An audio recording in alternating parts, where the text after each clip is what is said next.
the luxuries we have. We live in a world of luxury where you turn a tap, you have the water, you press a button, and then you have the light coming in. Actually, there are guys who have worked hard to get this to us actually now in the world which we are living in actually, and they have thought about life beyond their generation. We at KTA think about it and we take it seriously. We feel that it's a responsibility which is there with us, that we should not just address the need of the present, but also look into the future. So whenever we get a project, we look into the challenges. I think unless if there's no challenges, there's no fun in working on a project actually. So we kind of dig down and we find the challenge in the project actually.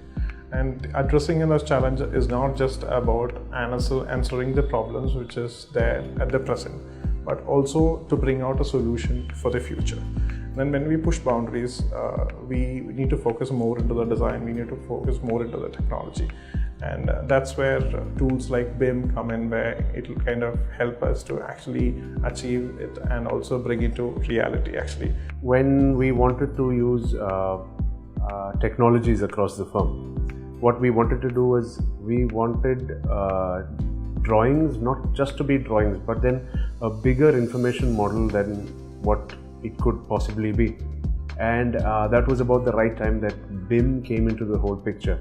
So Revit was enabling us to talk and communicate across a whole wide range of other software.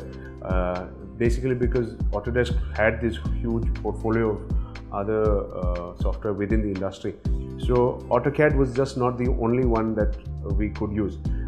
You could still import and export between Revit and AutoCAD or with 3ds Max or any other software. Implementing BIM into an existing industry where BIM is very bleak, it is a really major task, literally Herculean task.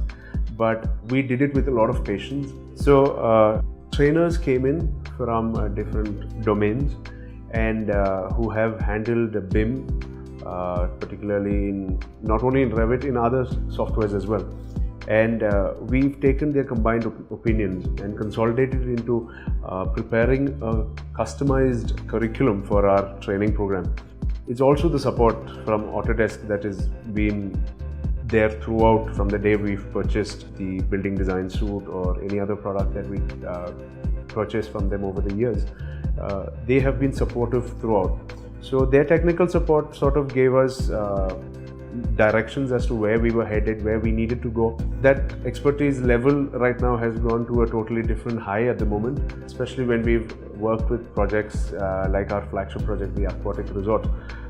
We've taken it across different domains, not just architecture, but architecture, structural, MEP, naval architecture, landscape, and we've been able to document everything, and that one unified model is available for any person to use for any other further design. Like we've stepped up into the phase 2 of the construction of the new of the aquatic resort itself, and expansion has been so much more simpler, especially with it being a modular design. Currently we are undertaking, we handle into 4 main verticals. We have the residential, we have the commercial, we have the hospitality and retail. Hospitality is one major sector that we focus on to. And if you look at our project, one of our flagship project is the aquatic resort, which we have done in Kerala. And the client came up with a property of about 15 acres of land, out of which 14 acres was in land. And that is when we came up with this idea, why not we try out a resort in water. And adopting to BIM and BIM technology, what it enabled is we were able to play out our forms and try out variations so that which suited the entire composition in a better manner. I would say BIM is no more a technology to our firm. It's more of a resource. So we have designed our entire BIM in such a fashion that it suits to our design philosophy.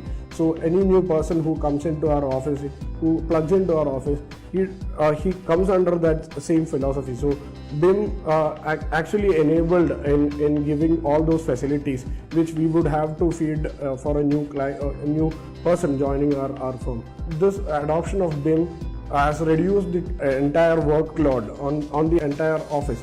Any building that you design, that you get to build, lasts at least 50 years is the lifespan of a minimum building. So you need to think about what's going to happen 50 years down the lane, how the kind of building in the setting 50 years down the lane would react to the street, to the people, and the people who are living inside, the people who actually look at it. So you are actually kind of directly connected with the society as such. And BIM as a platform actually helps us in addressing the needs not only of the present but also the future.